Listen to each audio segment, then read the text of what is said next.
Finally acrylic colour দিয়ে পুরাতন phone কভারকে একদম নতুন রূপে সাজালাম। আসসালামু আলাইকুম, দিস ইজ মি ময়না। আশা করি সবাই ভালো আছেন আর আমি আল্লাহর রহমতে ভালো আছি। অনেক দিন ধরে ভাবছিলাম যে অ্যাক্রিলিক কালার দিয়ে কোনো কিছু একটা করব। যেহেতু আমার কাছে অ্যাক্রিলিক কালার ছিল না, তার জন্য দারাজ থেকে অ্যাক্রিলিক কালারটা অর্ডার দিয়েছি। এখানে ছিল 7টা ব্রাশ, 7টা রং, আর একটা ছিল রঙের প্লেট যেখানে মিক্স করে রং করা হয়, এটা ছিল। অর্ডারটা কনফার্ম হয়ে যাওয়ার পর অনেকটা টেনশনে ছিলাম, না জানি কেমন দেয় জিনিস, বাট আলহামদুলিল্লাহ অনেক ভালো দিয়েছে। এখন রং করবো, তার জন্য এগুলো রেডি করে নিচ্ছি আর দেখে নিচ্ছি সব ঠিকঠাক নিয়েছি কিনা। সবগুলো নিয়ে নিয়েছি। আর মেন পার্টটা হচ্ছে এটাকে এখন নতুন করে সাজাবো, যেহেতু পুরাতন তার জন্যই সাজানো। তারপর অ্যালকোহল পেড দিয়ে ভালোভাবে আমি ক্লিন করে নিচ্ছি, যাতে কোনো রকম ময়লা না লেগে থাকে। যেহেতু এক হাত দিয়ে ভিডিও করতেছি আর এক হাত দিয়ে ক্লিন করতেছি, তার জন্য ভিডিও করার সময় একটু কষ্টও হচ্ছিল। তারপরেও একা একা সব কিছু করেছি, একা একা ভিডিও করা অনেকটাই টাফ। এখন প্রায় ক্লিন করা শেষ পর্যায়ে। এটা হচ্ছে ফাইনাল লুক। ক্লিন করার পর অনেকটাই ক্লিন হয়েছে। এরপর ব্রাশ চুজ করবো যে কোনটা দিয়ে আমি আঁকবো। তার জন্য 2টা ব্রাশ সিলেক্ট করেছি আর এখানে ট্রাই করে দেখছিলাম যে সব ঠিকঠাক আছে কিনা, পারবো কিনা। যেহেতু ফার্স্ট টাইম ব্রাশ দিয়ে আঁকতে যাচ্ছি, জানি না কেমন হবে। এখন কালারটা চুজ করে নিব।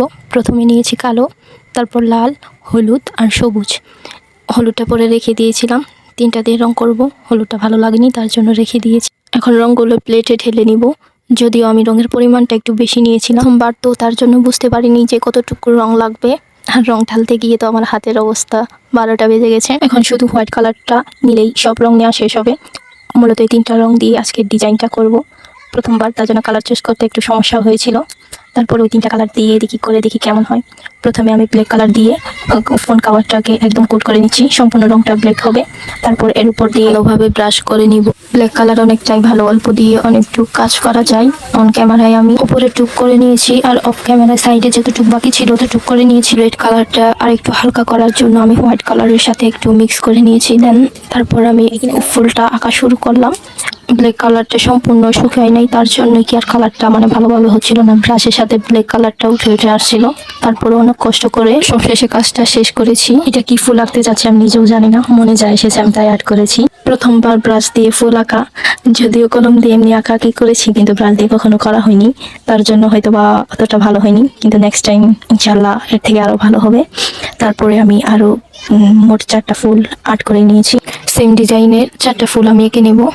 খুব সাবধানে আর্ট করতে হচ্ছিল, কারণ ভয়ে ভয়ে হাত কাঁপছিল, না জানি কেমন হয়। একটু 19 থেকে 20 হয়ে গেলেই শেষ, আমার সব প্ল্যানটাই শেষ। তার জন্যই আর কি একটু আস্তে ধীরে সময় নিয়ে করছিলাম। ফাইনালি আর্ট করা শেষ।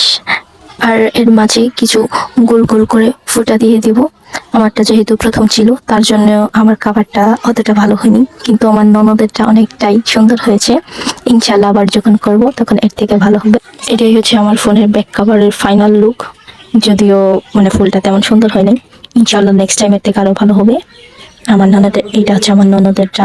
এটা সিম্পল এবং সুন্দর হয়েছে। 2টা একসাথে রাখলে অনেকটাই বেশি ভালো লাগে। ইনশাল্লাহ নেক্সট টাইম এর থেকে আরো ভালো হবে। খুদা হাফেজ।